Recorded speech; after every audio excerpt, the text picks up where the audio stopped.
Hello everyone, my name is Chamala Jaya Sathya Praneeth. My roll number is 20AE3005 and I am from section 10. The fourth assignment is a simulation of Arduino motor shield, open loop DC control of DC motor control. This is a motor shield, this is the Arduino board. We are giving the outputs from outputs 1 and output 2 and inputs from input 1, input 2 and enable pin A. The input 1 is connected to 12th pin which is essentially used for changing the direction of the motor. If the output if we are giving the input as high in the 12th pin, the motor runs clockwise, and if low, anti-clockwise. And the input 2 is connected to XOR gate, which has inputs as output from 12th pin and 8th pin. This is a break.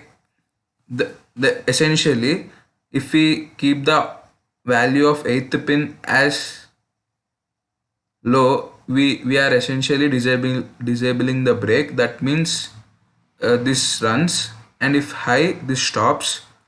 And the enable pin A is connected to the 4th pin, and 4th pin is connected to 6th pin, and 6th pin we are giving as the output in the analog, right, which gives the average value of the RPM.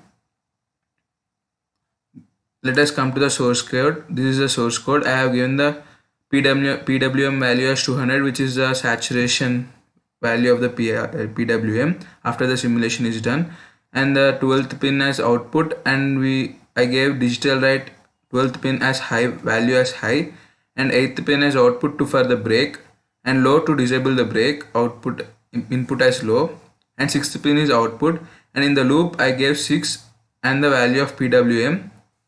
This is the formula to calculate the PWM, average value of the PWM. Next, we'll run the simulation. As you can see, the motor is running clockwise since we given the input from the 12th pin as high, and this settles down at approximately the value as 34.9.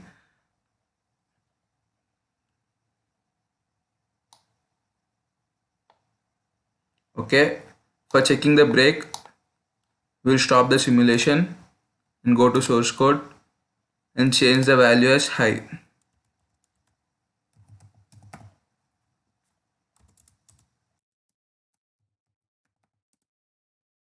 And we'll build it. As you can see, there is no errors, compiled successfully.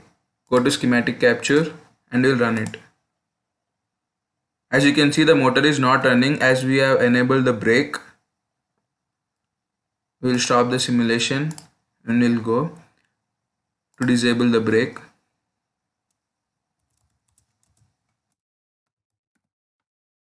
And we'll change the value of this PWM to 100 and we'll build it. And we'll run the schematic capture. Run in schematic capture.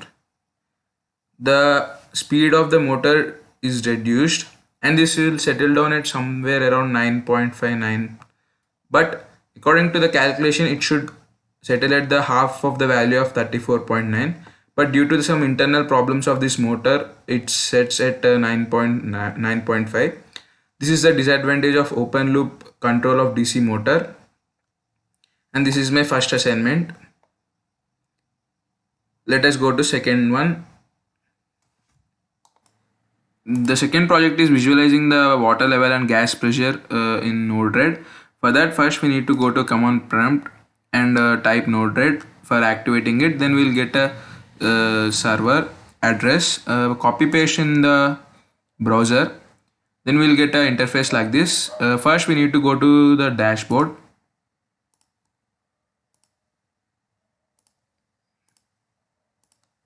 First we need to go to dashboard and select a slider and name it as water level controller and the group as water level. The range is 0 to 100 and step 1, and the tab water level, and we'll update it. Next we'll take a gauge and we'll name as water level in centimeters, and the color gradient as 0 to 30 green color, 30 to 60 yellow, and 60 to 100 red. and the tab has water level, and we'll update it in the properties. Next we'll connect both of these in a wire.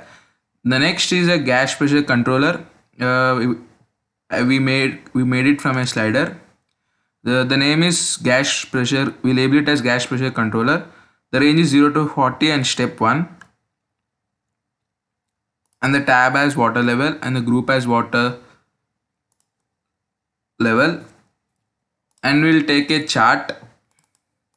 Basically we want a bar chart and gas pressure in bar, and we'll take a color from this for the chart, bar chart, and the minimum is 0 and maximum is 40 bars, and the tab has water level in the properties, and we'll update it, and we'll go to deploy, and it is successfully deployed.